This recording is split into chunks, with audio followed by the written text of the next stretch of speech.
Olá pessoas, quanto tempo eu não faço vídeos aqui no canal, tem muito tempo. E quanto tempo eu não faço, tcharam, resenhas aqui no canal de livros, tem muito tempo mesmo. O último foi A Vida dos Gênios, eu acho, que eu fiz ano passado. Então eu tô muito tempo sem fazer resenhas, não sei se vocês gostam mais de curiosidade, eu gosto mais de resenhas, de livros. Só que o fato é que eu tô muito tempo afastado do canal de fazer resenhas. E dessa vez esse livro aqui, cara, ele é muito bom. A biografia de Nikola Tesla, um gênio.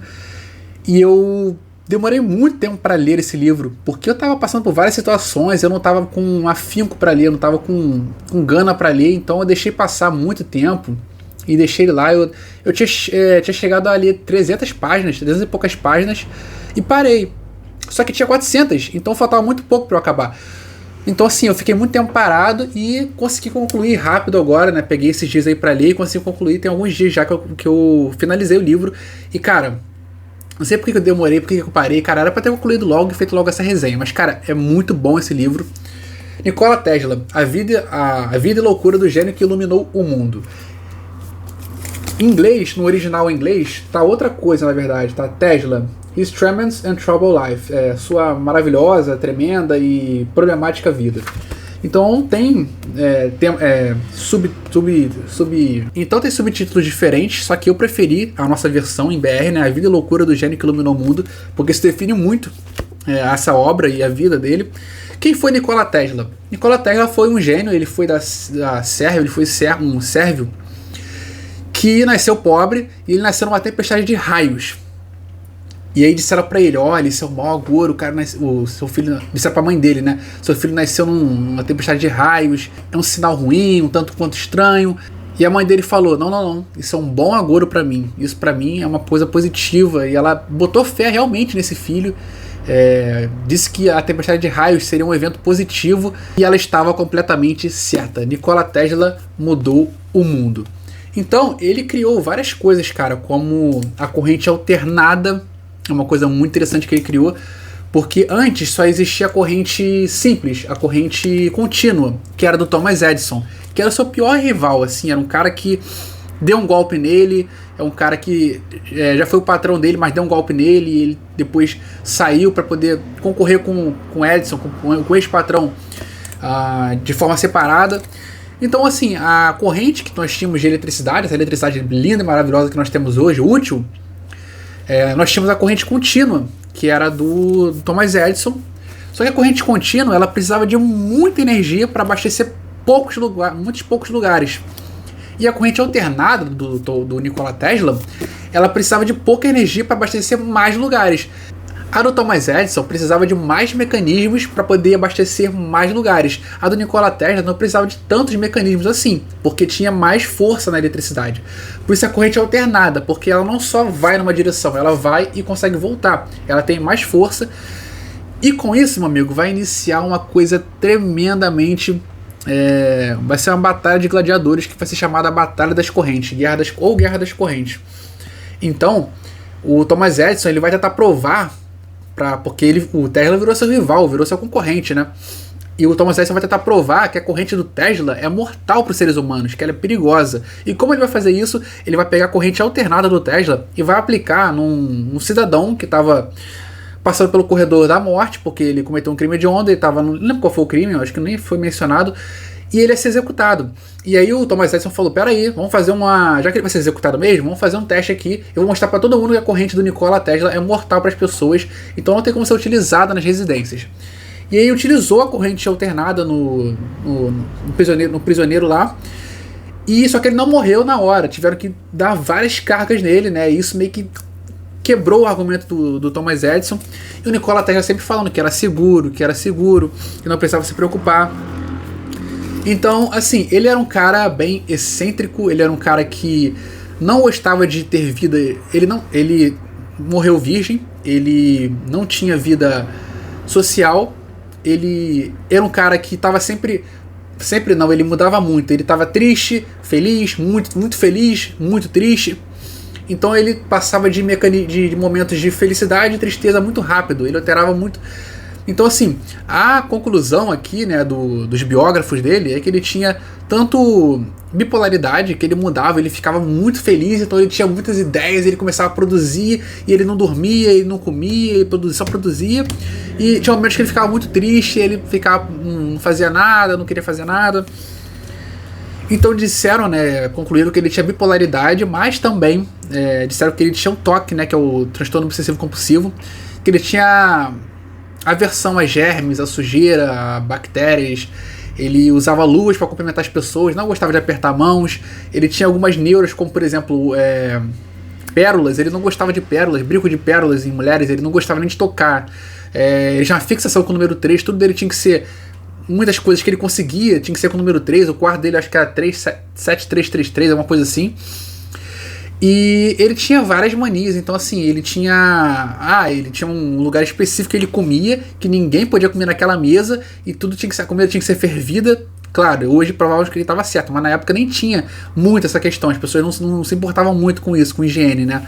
E ele já tinha essa preocupação por causa do toque, e ele ficou assim depois que ele conseguiu ver pelo microscópio o que as pessoas ingeriam nas bebidas, né?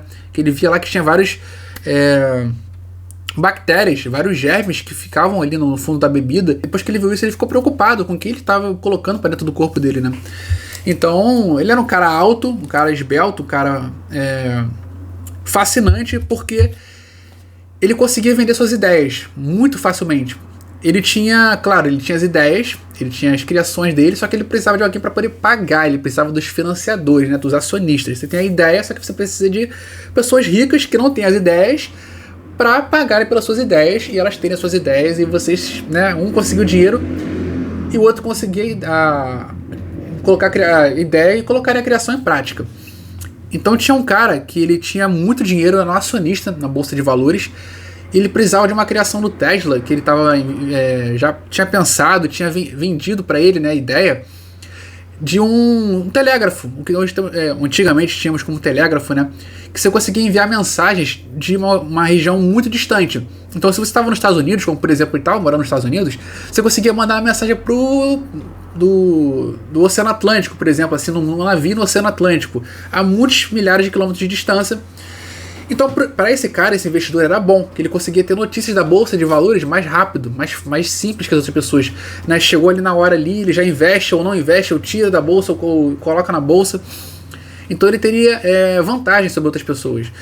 E ele estava investindo muito dinheiro no Tesla, só que o Tesla não conseguiu. Ele estava tendo uma outra batalha, que foi a outra batalha que ele travou, que foi contra o Marconi. Eu não lembro o primeiro nome dele, Marconi, não lembro o nome dele do primeiro nome, mas era o Marconi, que estava já nascendo a criação ali de como você conseguia se comunicar com outro ponto, de um ponto para o outro. E o Marconi frustrou um pouco o Tesla, porque ele conseguiu antes do Tesla fazer isso. Só que, assim, uma coisa do livro, né? A gente está falando aqui mais sobre a história dele, mas o livro. Os biógrafos dele, o Marco Perco e o Stephen M. Stahl, eles são bem, assim, como é que eu vou dizer, cara? Eles puxam muito o saco do Tesla. Então eles têm muito essa questão de sempre o Tesla está certo, sempre o Tesla alguém criou, mas o Tesla já tinha uma ideia antes. Então eu não sei até que ponto eles estão levando o fanatismo pela figura deles, né, a ponto de forçarem uma barra. Não estou dizendo que eles vão mentir, até porque eles têm fontes aqui, milhares de fontes. Só que até que ponto eles estão falando realmente as coisas nas suas devidas proporções. Então eles colocam o Tesla sempre como certo, sempre como o cara que foi enganado, e realmente ele foi enganado muitas vezes, porque ele era um cara muito ingênuo, ele era um cara do bem, ele é um cara que pensava no bem da sociedade. Ele dizia: eu não quero dinheiro, eu quero... Claro que ele vivia bem, ele não era pobre, ele não era pobre quando ele teve a vida de inventor, ele era um cara com muito dinheiro, mas ele ele se vestia bem, morava em hotéis luxuosos. Só que ele dizia que ele não queria, vamos dizer, nas palavras de hoje, ostentar. Ele não queria ostentar. Então o que ele fazia? Ele reinvestia tudo nas suas obras. Só que muitas de suas obras eram sustentáveis. Tipo um prédio muito alto que ele construiu com uma antena para poder captar os raios. Essa invenção não ficou muito palatável para ele, não ficou muito interessante, então tiveram que destruir. Então assim, ele era um cara muito solitário, ele tinha muitas ideias e ele tinha que vender essas ideias. A vida dele foi tentar vender uma ideia que vá gerar uma invenção que vai ajudar a humanidade. Bom, e acabou que muita gente perdeu a confiança nele e tirou os rendimentos que tinham nele, porque ele falava, eu preciso de tanto. Aí a pessoa não dava tanto. Aí ele tinha que fazer com que ele podia. E aí não conseguia, porque era poucos recursos. Aí o cara chegava lá, você tem até tal dia. Aí ele tentava, remava, chegava lá, não conseguia. Aí o cara lá tirava os recursos e não confiava mais nele. E ainda queimava ele para os outros acionistas. Chegava e falava, não coloca dinheiro no Tesla, porque o Tesla não entrega o que promete. Então assim, eu acabei falando mais sobre a história do cara do que sobre o livro, né? Mas não tem como falar sobre o livro, uma biografia, sem falar sobre a história do cara. É um livro muito bom, conciso, 400 páginas também, mas assim, 400 páginas você pode pensar, cara, coisa pra caraca, mas é gostoso de ler. Não é um livro chato, maçante, que vai ficar falando sobre a vida do cara, assim, de forma, sobre, o cara, ele tinha, enfim, não é chato, é muito legal, é interessante. Ele tá sempre rodando em volta do seu interesse, mostrando como era a vida dele, mesmo em momentos que ele tava depressivo, como isso ainda era interessante pra gente que quer saber como era a vida desse cara. E ele contribuiu muito, ele conseguiu... diz ele que recebeu mensagem de Marte, que recebeu uma mensagem criptografada de Marte, que eram apenas sinais, né? Ainda não era uma comunicação, que recebeu uma comunicação de Marte. Então ele foi o primeiro ser a se comunicar, mas claro que sabemos hoje que não existe vida em Marte, mas provavelmente foi alguma falha tecnológica que teve no sistema dele, que fez com que ele tivesse recebido esses sinais que provavelmente não vieram de Marte, né? Provavelmente não, muito provavelmente, né? Com certeza. Então assim, ele criou motores, turbinas, ele criou mecanismos e assim, muitas coisas. Ele conseguiu montar uma bomba que tinha, uma bomba não é bomba de explodir não, tá galera? Não acha que é bomba de explodir não. É uma bomba de mecânica. Ele conseguiu montar uma quando quebrou no bairro dele, quando ele era pequeno, tinha 8, 9 anos. Ele conseguiu montar uma coisa que nenhum adulto conseguiu, ele chegou lá e montou. Então ele conseguia visualizar as invenções na cabeça dele. Ele conseguia imaginar as peças se montando na cabeça dele, tendo uma ideia na mente dele, como se montariam, como funcionariam, e ele colocava isso em prática. Claro que ele precisava de dinheiro, e com dinheiro eram os investidores. E aí o problema é que ele acabou na pobreza. Porque muita gente perdeu a confiança nele e foram queimando ele para os outros também. Então no final ele estava sem nenhum acionista. Ele tinha as ideias, mas não conseguia ninguém para poder vender essas ideias. Então ele acabou pobre, com muitas dívidas. Ele estava sempre devendo, ele estava sempre inventando algo para poder pagar uma dívida que ele já tinha. Então assim, é triste. É triste que uma pessoa tão genial dessa não tenha tido tanta compreensão das outras pessoas, mas até entendo que o acionista ele não quer saber de que a invenção vai surgir daqui a 20 anos, ele quer saber a invenção que vai dar dinheiro agora, então para ele é importante isso. Enfim, é um livro maravilhoso, vale a pena ler. É isso aí, galera. Não se esquece de não se esquece de curtir, se inscrever no canal e ativar o sininho aí, beleza? É isso, eu vou ficando por aqui, fui.